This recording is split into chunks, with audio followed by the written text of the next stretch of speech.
What is up, happy people? Welcome to another exciting edition of Smell the Coffee, where we are coming to you live, direct, and in color from the Animator Studios right here in Eros. My name is Aina Raizakoyo alongside Diana Master, and we will be keeping you company for the next 30 minutes also. How are you, my girl? I'm doing well. I love that we're twinning again. Again. You know, it's giving twinning, it's giving telepathic communication, all of it. Like you always say, listen, you say a lot of things, but one thing that I don't think you would ever do is ghost someone. Would you ghost someone? I would. Not after I put you on, now you want to say I'll ghost someone? No, I will only ghost you if you ghost me first. Do you understand? I believe in communication. I'm big on communication. If I don't like you, I'll be like, listen, I don't like you as much as I thought I did, and A, B, C, D, E. Like, I will flat out tell you.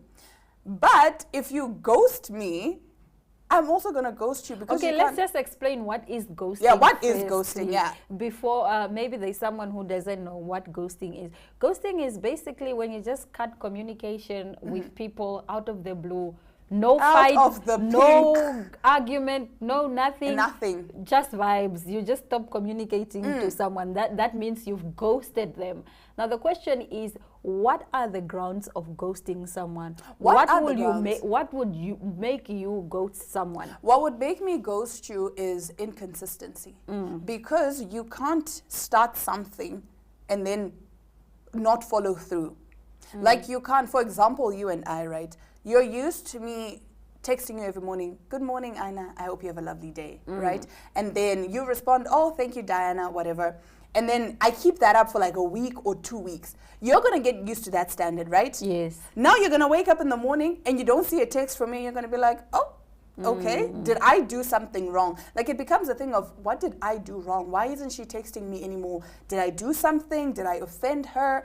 What is it, right? And then 3 days later, I'll be like, oh, hi, good morning, you know, and the vibes have changed. Obviously, you're going to ghost me. Like, you know what, you're inconsistent. No, we're not going to do this. Also, another ground for ghosting someone, I understand a lot of people say that if you and I argue and we disagree to agree or whatever, agree to disagree, sometimes people will just go mute. No, I believe in communication. It goes back to communication. We are adults. We're grown. Here we communicate. Also, when it comes to friendships, some people, after an argument, they just don't see any point of further communicating with you, and then they just go quiet. Or maybe they would have something in their hearts, holding like maybe a grudge, but they are not confrontational people. They don't want to confront you. I'm not a confrontational person. So in that, they just cut all communication with you. And then for that's me, I ghost you in person. I feel like I ghost in person. I wouldn't say it's ghosting, I guess. It's more like silent treatment because I don't like confrontation. Toxic behavior. I am a toxic queen. What can I say? Silent treatment is toxic behavior. Communicate, say what you are feeling so that we can address the elephant in the room and move forward. But apparently, I saw something on Instagram yesterday that said, instead of ghosting, say any of these things. I've loved getting to know you, but I don't feel a connection. Thank you for your time. This isn't working for me anymore. I hope you can understand. And I don't want any further contact with you because ... and you state your reason. Please respect my decision. Wow. What would you use? I love the last one. The last one is honest. You're basically telling someone, listen, I don't want to be your friend, your partner, your sister, or your brother anymore because you did me wrong or because I'm not comfortable with this. Yes. Sharp. That gives the other person, you know, they won't be wondering, say, what did I do wrong? And now you know what you did. Exactly. So it's fine. Exactly. You live with your decision. After the break, we take a look at more exciting news. Stay with us. Ohole So Nice is an entertainment show brought to you by the youth for the youth. This is a dating show that allows individuals to participate and be their own true selves. If you would like to feature your brand or campaign on this platform, contact zone@synergy.com.na.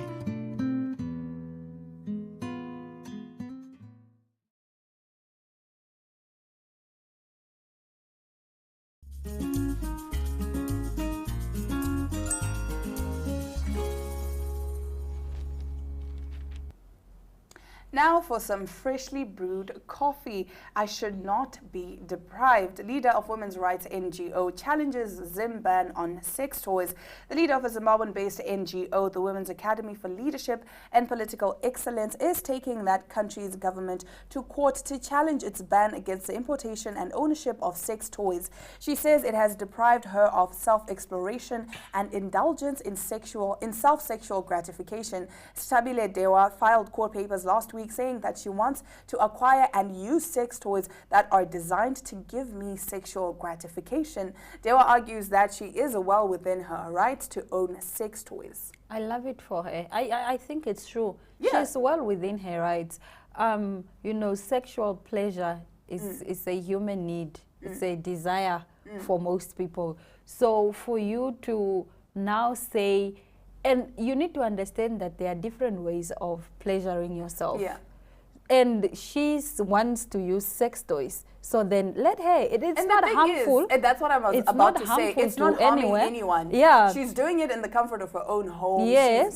She's not exposing anyone about herself. So why would it be a problem for her to own sex toys? I don't understand either. And I do respect her decision to take the government to court. Yeah. Do you think she would win the case? She probably won't. Nah. She probably won't, because there was actually a case way back when one of these rich kids of Zim started a business of basically selling sex toys, and they shut it down immediately because Zimbabwe is a very conservative country. Is Zimbabwe a religious state? Yes. Oh, okay. Zimbabwe it's not a is secular state. It's no, just. it's religious. Oh, okay. Yes, it's a religious state, Then and it's she also probably very won't conservative. win. It's very conservative. Like, there are certain things that I can wear here that I can't wear in Zim. Yeah. Yo, that's hectic. But anyway, we move on to some news. News.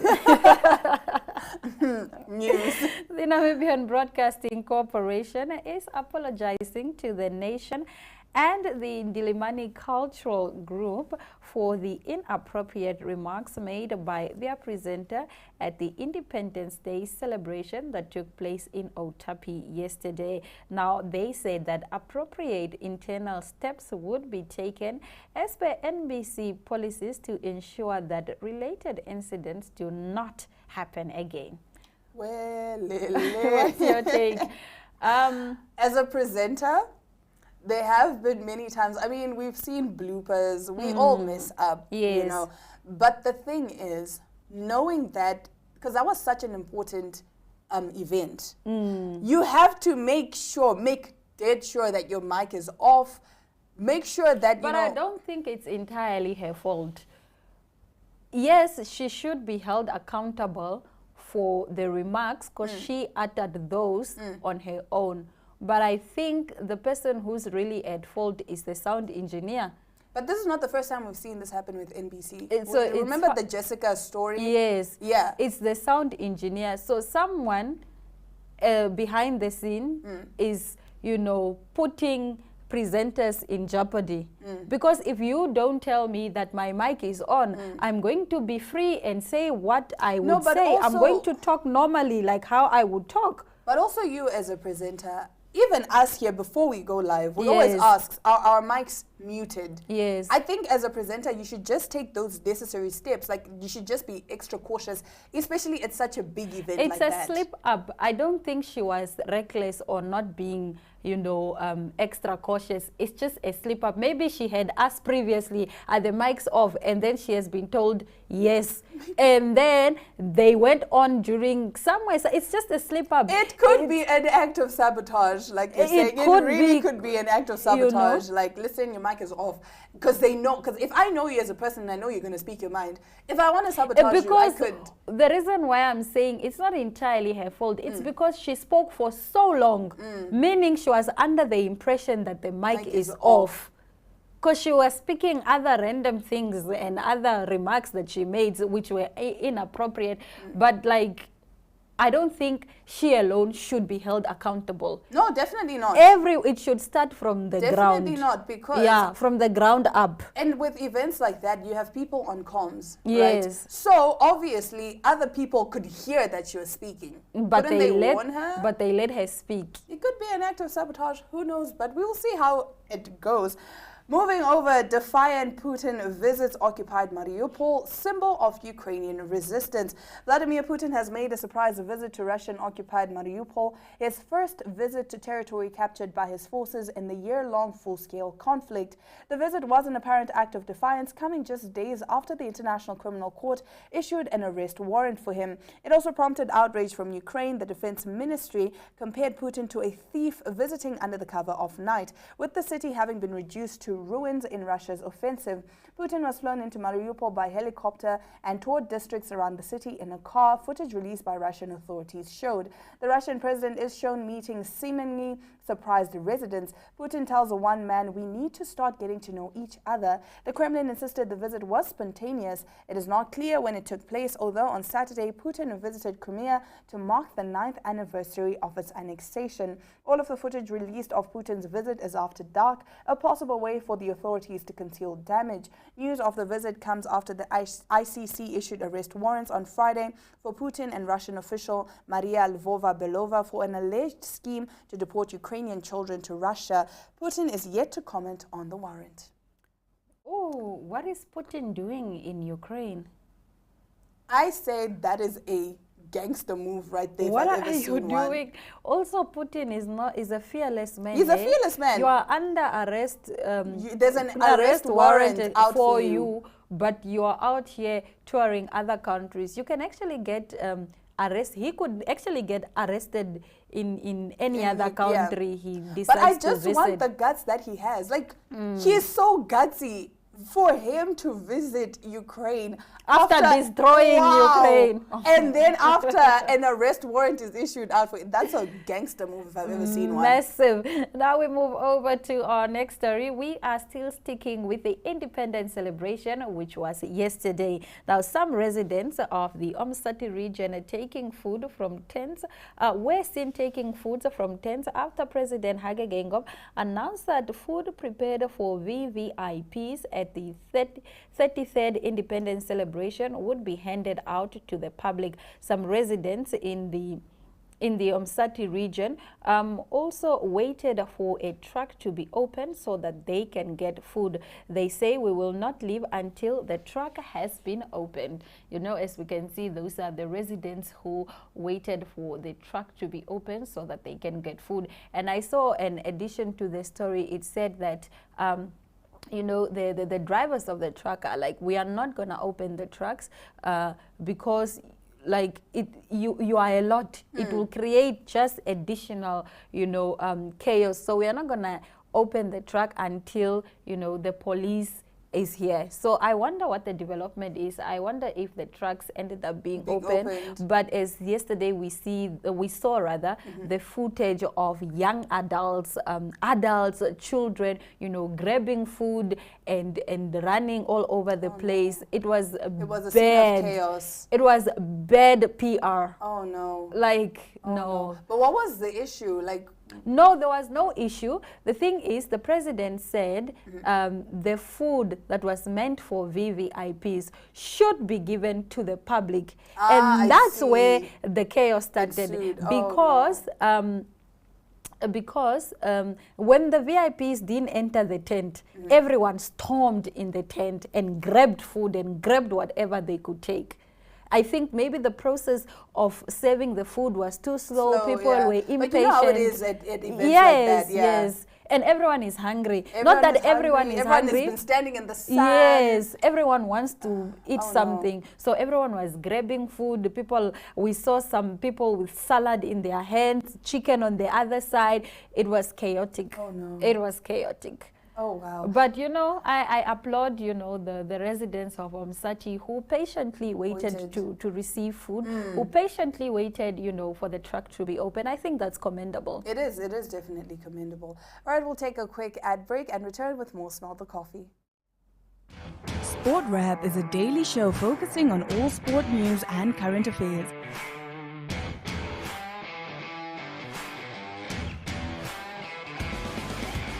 If you would like to feature your brand or campaign on this platform, contact sportwrap@synergy.com.ma.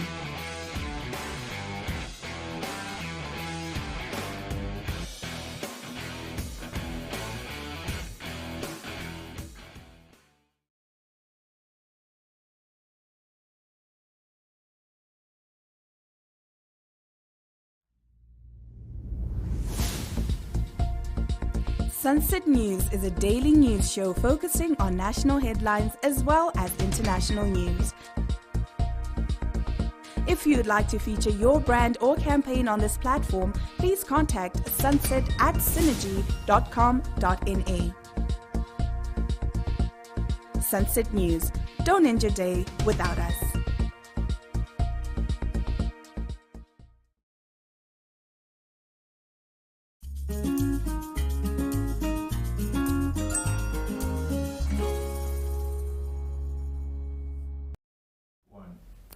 Ladies and gentlemen, today I'm very excited because I have travelers with me in studio today, and you've been busy building. Can you tell us what you've been building?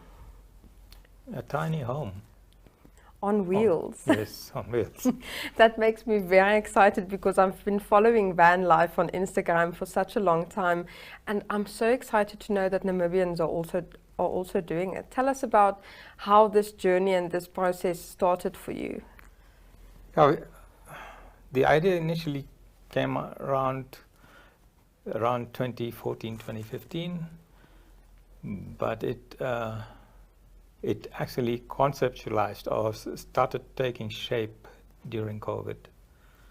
COVID taught us many things that, the whole world can be shut down at a moment's notice. And so we thought, it was time to start building and getting on with our dreams. And this is how we got into the whole process of getting the vehicle, which was actually readily available at that point in time because tourism industries were dumping such vehicles, and it was a good opportunity to buy such a vehicle at that time. And yes, we went ahead and bought a vehicle at that time and then carried on from there. You will start traveling next year, and there's a lot of technical things that you have to consider while you were busy with the vehicle build. Tell us about this. Okay. Yeah, the year 2024 is because that's the year I intend to retire from my work and then carry on with the journey. So the vehicle build took many things into consideration, like, for example, the weight of the vehicle, climate control inside the vehicle. Many little nitty-gritties were taken into consideration.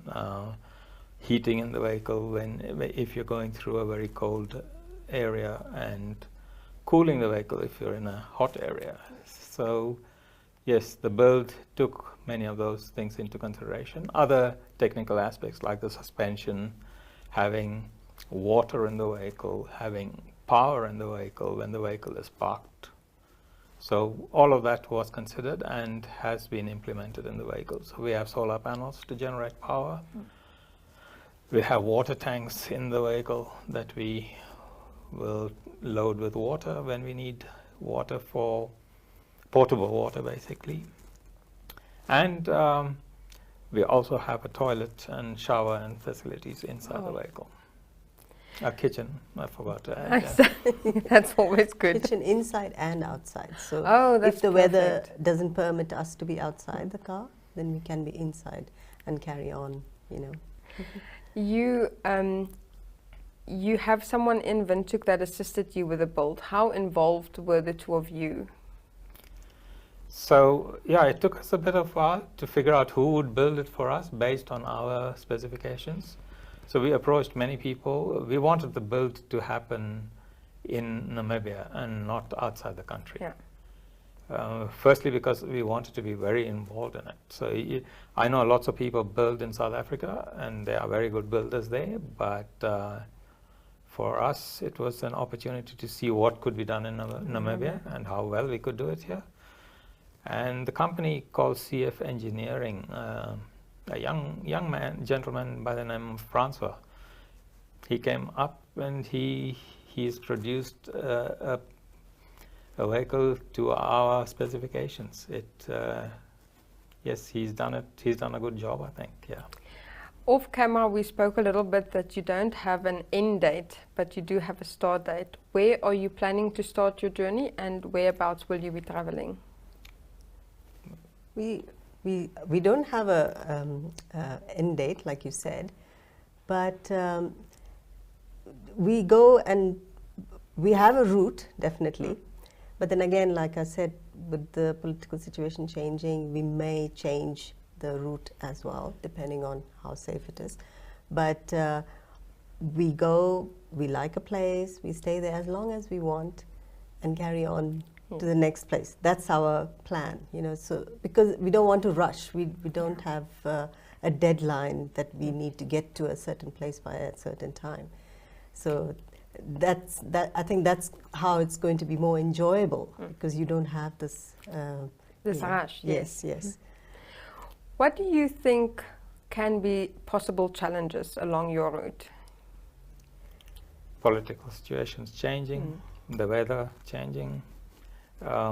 Anything can come into play. Challenges like mechanical failures with the vehicle, for example, availability of spare parts in a particular part of the world. All these things have been taken into consideration, and yes, we'll deal with it as and when it happens. That's the attitude we have currently. People are very friendly, actually. We have seen other travelers, other vlogs, travel vlogs, and we've seen people are actually, generally, humankind is actually very, very, friendly, and people help out, and you'll be amazed where the help comes from.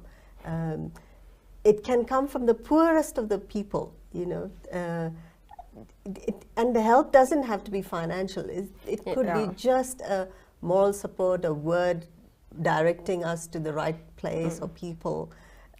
That's all we need, you know. So we trust people. A vehicle is completely self-sufficient. There's no, we wouldn't need to be able to depend on anybody. The only thing only resource the vehicle doesn't have is maybe to produce water, but that's the only thing that we might have to borrow from or get from other people. But the vehicle produces its own electricity, and it has got gas in there for cooking and things. So we are completely self-sufficient. And a secure place to park. So if you are overnighting somewhere, you want a safe place to park. That's all, you know. Where does your love for travel come from? As a kid, I know I've traveled a lot with my dad when he was in India. We've covered a few states in the country. India is a huge country. It's about 5 times the size of this country. So we've done a bit of traveling there. Then during the late 80s, when I first came to this country, I traveled a lot in this country. We've done almost the entire southern African continent by car already. We've driven to Mozambique, we've driven to Botswana, Zambia, Zimbabwe, all these places. We've covered by road, South Africa, not to mention, So, we've always enjoyed being on the road and traveling and meeting new people, new cultures, new cuisine. Those things are interesting for us.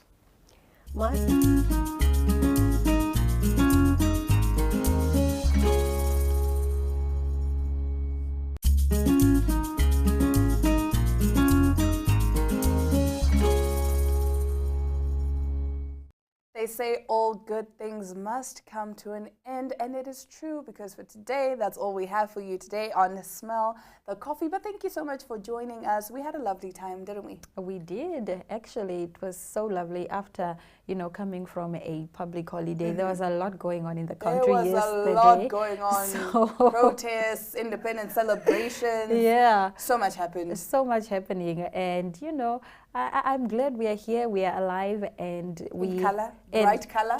Bright color. We have another opportunity to make a difference. Exactly. Yeah. And on that note, it's all our love, all our light, and adios.